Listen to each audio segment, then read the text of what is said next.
Hi, I'm Jenny. I had 23 years of chronic pain. 5 years ago, I couldn't walk more than 3 blocks. Now I hike easy 12 miles, salsa, pickleball, all the things. Hi, my name is Alec Hassan. I'm a former semi-pro cyclist, and I used to be partially bedridden on strong painkillers. And now I do 500-mile bike trips without even thinking about my back. I used to suffer from chronic back pain, and it was difficult to get out of bed. And now I run every day and play with my daughter. I received a diagnosis of long COVID. I couldn't walk or talk. Now I can run, I can dance. I was diagnosed with tendinitis in both of my wrists. And now I can sit all day long at my computer and run my company. Unable to get out of bed, and now I can rock climb. Like I'm stronger and better. I don't feel as afraid. I can jump, I can do anything I want. Recovery from knee pain was dramatic and overwhelming. Say 17 migraines a month to none. Just about to run my first full marathon. I performed on Broadway with no pain. Now there's nothing I can't do. It's a whole new life.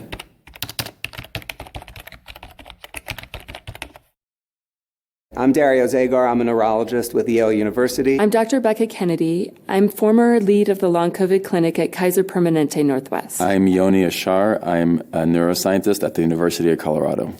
All pain is real, and all pain is generated in the brain. These things are revolutionary ideas. There's new science about how pain is made. Pain is not made out in our body by our nerves. So if you put your hand on a hot stove, the hand actually sends signals up through the nerve pathways into the brain. The brain picks up on that neurochemical message and then begins to communicate with other parts of the brain saying, hey, I think we've got a problem here. We need to pay attention to this. Most of the time, the brain does a pretty good job at letting us know when there's a threat or injury to the body and creating pain to protect us. Don't touch the fire, it's hot. But sometimes the brain gets confused. I think it's helpful to think of the idea of safety and threat. We now are learning that pain is really a protector. It's a signal from the brain that we are in danger. And that when it feels like it is under threat, which may happen because at times it was, it can continue to perceive sensations or feelings or experiences as being threatening. Coughing is a good one.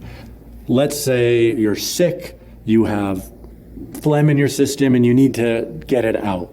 So your body, as a survival mechanism, we've developed the capacity to cough. So maybe 15 years ago, I got a virus and I was coughing, and that's, quote unquote, a danger signal or my body's way of alerting me to a certain threat. And for 2 weeks I was coughing, right? There was an actual reason for it. But after that, it caught.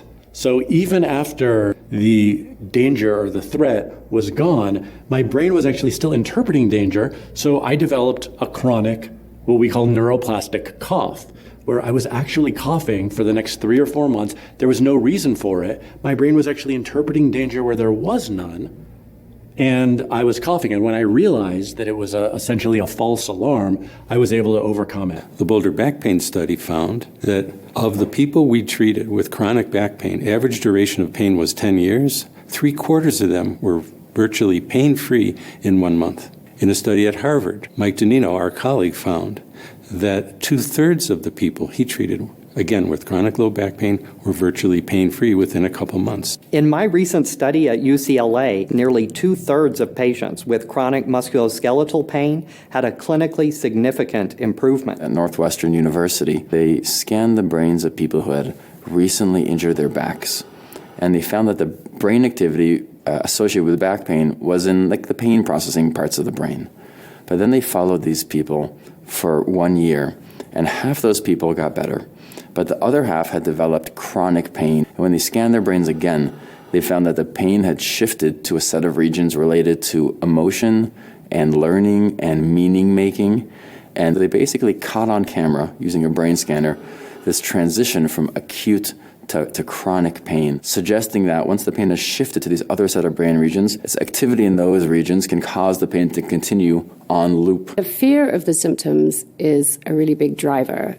It's what the loop basically is you have the symptoms trigger the fear of the symptoms triggers the fear. Pain gets really learned in the nervous system, and just as we can learn symptoms, we can unlearn them. I thought, there's no way.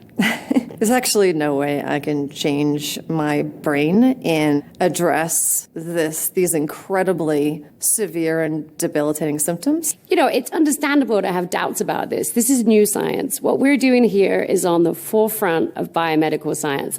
But the studies that are coming out and the research that is growing and being published, the results are just phenomenal. People are recovering from all kinds of chronic pain, long COVID, all kinds of chronic symptoms. Migraines, chronic fatigue syndrome, post-concussive syndrome, symptoms blamed on chronic Lyme, sleep sensitivities, dizziness, pelvic pain, POTS, fibromyalgia, sciatica, bladder pain, digestive problems, plantar fasciitis, tremor, brain fog, IBS, skin disorders. I could go on and on and on. It's the biggest blind spot in healthcare, and it's a problem that's got a solution. And the beautiful part of this is when it's a nervous system problem, we can help you. Hi, I'm Dr. Matt McClanahan, and I've successfully treated hundreds of patients. I have seen hundreds of people healed from these methods. Probably at least 80%. 80% to 80%. The majority of my patients. The majority. Hundreds of patients.